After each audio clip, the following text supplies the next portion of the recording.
Hey, bonjour à tous, c'est Yamiro et bienvenue dans cette nouvelle vidéo des explosions de prix du mois de mars 2023 avec pas mal de petites cartes. On a un nouveau top 10 et même une petite 11e carte bonus que je vous ai inclus dans la vidéo, donc n'hésitez pas à rester jusqu'au bout. Les amis, juste avant de commencer cette vidéo, petit instant pub puisque je voulais vous parler du nouveau sponsor de la chaîne qui va me suivre dans cette aventure avec vous.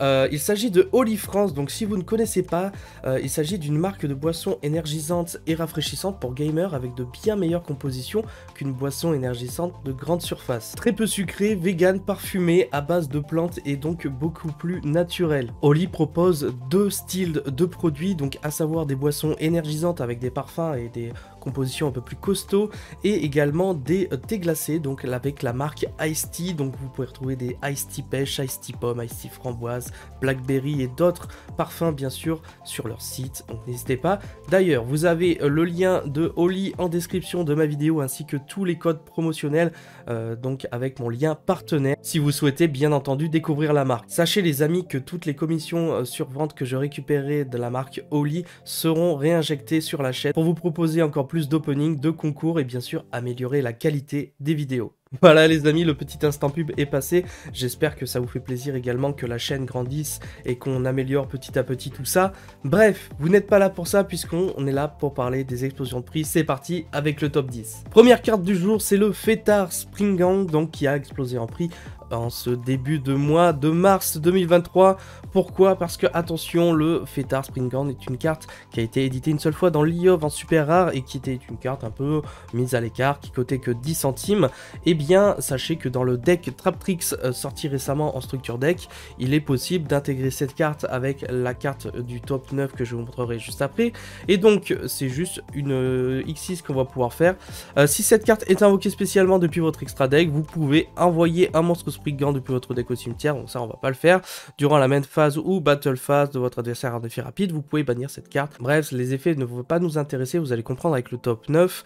Le prix de cette carte étant passé de 10 centimes à 2,50 € unité, il était important pour moi de vous en parler, même si on va passer directement au top 9, puisqu'il s'agit de gigantesque champion Sargas. Alors pourquoi celui-ci est combiné avec l'autre? Puisque celui-ci en fait, une fois par tour, on va pouvoir aussi invoquer par X6 le Sargas en utilisant un monstre X6 Spring Gang que l'on contrôle et on va pouvoir lui transférer ses matériels. Tant que cette carte a du matériel, vous pouvez ajouter une carte Spring Gang ou Therion depuis votre deck à votre main. Si du matériel est détaché d'un ou plusieurs monstres sur le terrain, sauf durant la damage step, vous pouvez cibler une carte sur le terrain, soit détruisez-la, soit renvoyez-la à la main. Pourquoi c'est intéressant? Puisque Traptrix va pouvoir vachement invoquer de X6 niveau 4 et donc du coup on va pouvoir faire le Fêtard et par-dessus le Fêtard on va pouvoir faire le Sargas pardon, qui va pouvoir activer ses effets, PT1 etc. Ça reste très intéressant, c'est quand même un body à 2800 points d'attaque, ce n'est pas rien et des fois ça permet de passer des boards un peu plus oppressants. Pourquoi le gigantesque champion Sargas est présent également? Puisqu'il est passé à sa sortie, donc c'est quand même une sortie récente hein. La carte en secret était qu'à 5 € et elle a augmenté à 13-14 €. Attention, au moment où je vous tourne la vidéo, ça se trouve certains prix ont été modifiés. Comme d'habitude, je vous affiche tous les scrims.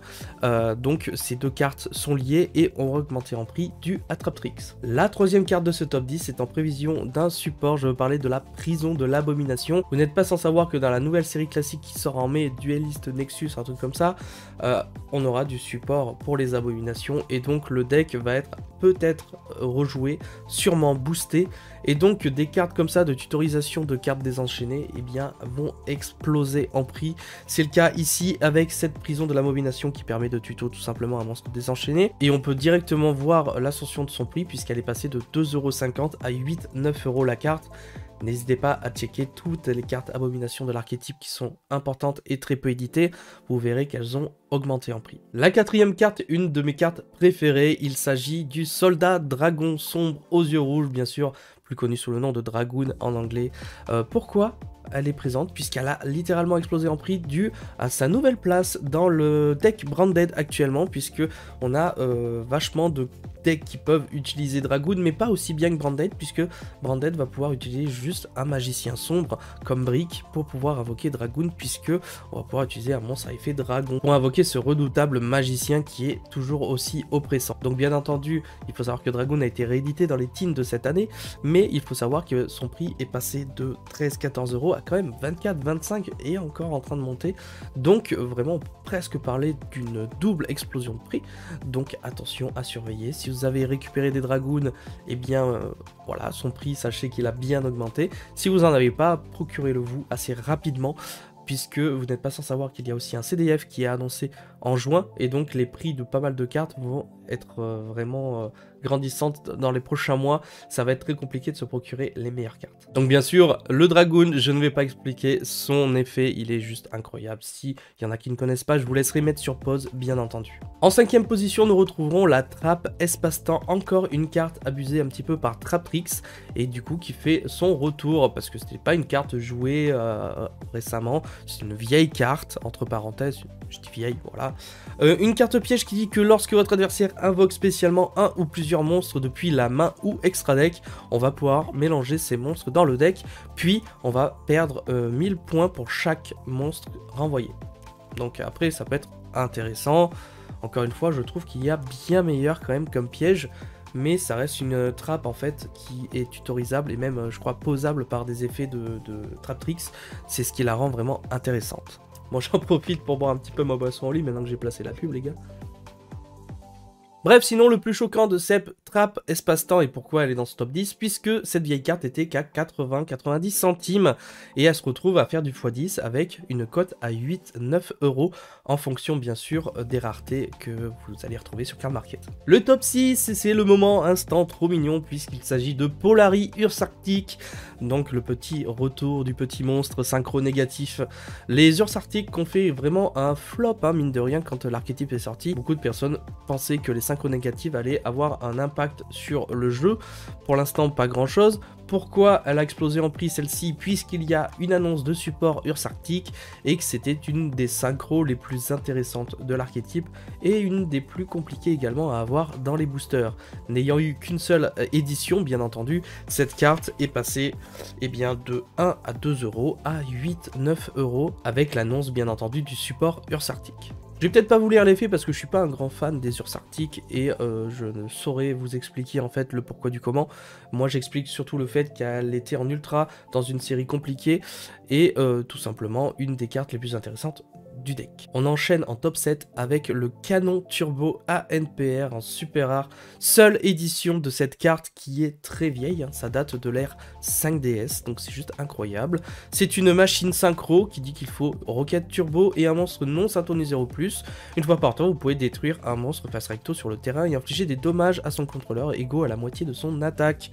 Je ne sais pas vraiment dans quoi elle pourrait être utilisée, sachez qu'elle a énormément augmenté en prix puisque c'était une carte qui était à 50 centimes et qui est actuellement à 5-6 € et qui en français se retrouve vraiment à ne pas avoir d'offres sur Card Market.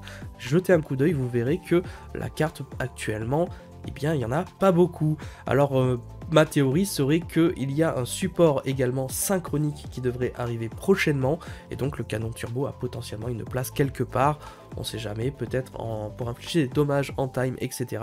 ou tout simplement pour faire une synchro en plus. N'hésitez pas à me dire en commentaire encore une fois si vous avez entendu parler du canon turbo et dans quoi il pourrait être placé. Nous passons désormais au top 8 avec le prisme héros élémentaire qui a explosé en prix durant ce mois de mars 2023 dû à la sortie de main et notamment plus particulièrement du deck des frères Paradox avec, vous savez, en fait toutes les nouvelles fusions, toutes les nouvelles mécaniques.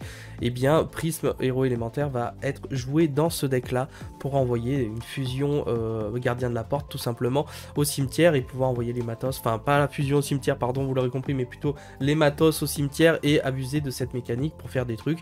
Encore une fois, je ne suis pas un expert du deck gardien de la porte, mais je sais que c'est un deck assez oppressant avec pas mal de negate, et donc sachez que Prisme héros élémentaire a augmenté en prix dû à ce deck là avec cette nouvelle engine qui est sortie récemment, et donc son prix étant passé de 1 à 8 euros, c'est quand même pas mal, ça fait du plus 7 euros pour une petite carte en super rare actuellement. Donc la dernière édition c'était Fuen de mémoire. Une carte qui n'a pas été éditée depuis longtemps, donc ça explique aussi le pourquoi du comment, cette ascension de prix. On passe à ce top 9 avec une carte qui pour moi va augmenter au fur et à mesure en fait des mois. Il s'agit du punisseur de la fin psychique, donc il s'agit d'une synchro de niveau 10 générique, puisqu'il faut juste un synthoniseur et un non synthoniseur pour invoquer cette petite synchro. Tant que vos life points sont inférieurs ou égaux à ceux de votre adversaire, cette carte invoquée par synchronisation n'est pas affectée par des effets de carte, ce qui est extraordinairement fort. Donc de votre adversaire bien entendu. Une fois par tour, vous pouvez payer 1000 life points puis cibler un monstre que vous contrôlez et une carte contrôlée par votre adversaire, bannissez-les. Et au début de votre battle phase, vous pouvez faire gagner à cette carte une attaque égale à la différence entre vos life points et ceux de votre adversaire. Donc une carte très intéressante qui est sortie uniquement en secret dans Difo et qui sera intéressante notamment pour les decks à venir. Je parle bien sûr de Therion Punk qui en ont abusé. Tout ce qui est capable en fait de jouer des synchro 10, pourquoi pas, tel que Kashtira qui est capable de jouer Baronne, donc pourquoi pas le punisseur. Attention, parce que clairement, elle n'a pas eu une ascension de prix énorme puisqu'elle s'était retrouvée à 12 euros. Elle est actuellement à 18 euros, mais je sens bien l'accroissement de prix en fonction des futurs archétypes, notamment le futur archétype dinosaure qui arrive. Donc, elle est possiblement plaçable. Donc, faites attention, surveillez cette petite carte. En 10e position, et ce n'est pas la dernière puisque je vous le rappelle, il y a une 11e bonus. Mais en 10e position, nous avons le mollusque bleu Marincess. Vous n'êtes pas sans savoir également que Marincess est comme un très bon deck actuellement. Un des meilleurs decks Cybers avec Matmec sur le plateau. Bon, même s'il fait moins de résultats, il faut savoir que le deck est quand même fort et capable de faire beaucoup de choses. Et donc, le mollusque bleu Marincess est une carte qui sera prédominante dans le deck et qui, à l'image de certaines autres, mais celle-ci un peu plus, a augmenté littéralement en prix. On parle d'une super rare MP20, je crois que c'était une ultra en Rira, donc on parle quand même de série qui date de 2-3 ans.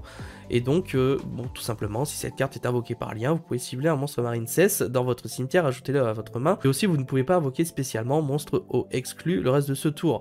Donc ça reste très intéressant pour aller récupérer une carte du cimetière et pouvoir ensuite enchaîner, puisqu'elles vont pouvoir se spé, faire des liens Marincess, etc., etc. On peut le considérer comme un starter, et bien entendu, tout starter de ce genre de deck bien coûte, que le mollusque est tout simplement passé de 1 euro à quand même 5 euros actuellement, en super rare et tout, donc ça reste très intéressant. Peut-être qu'elle a baissé maintenant en fin de mois, mais ça reste très intéressant pour moi de vous en parler. Les amis, je vous avais promis une 11e carte, je voulais vous en parler puisqu'il y a du support de cet archétype qui arrive également, et j'ai remarqué que pas mal de ces cartes ont explosé en prix.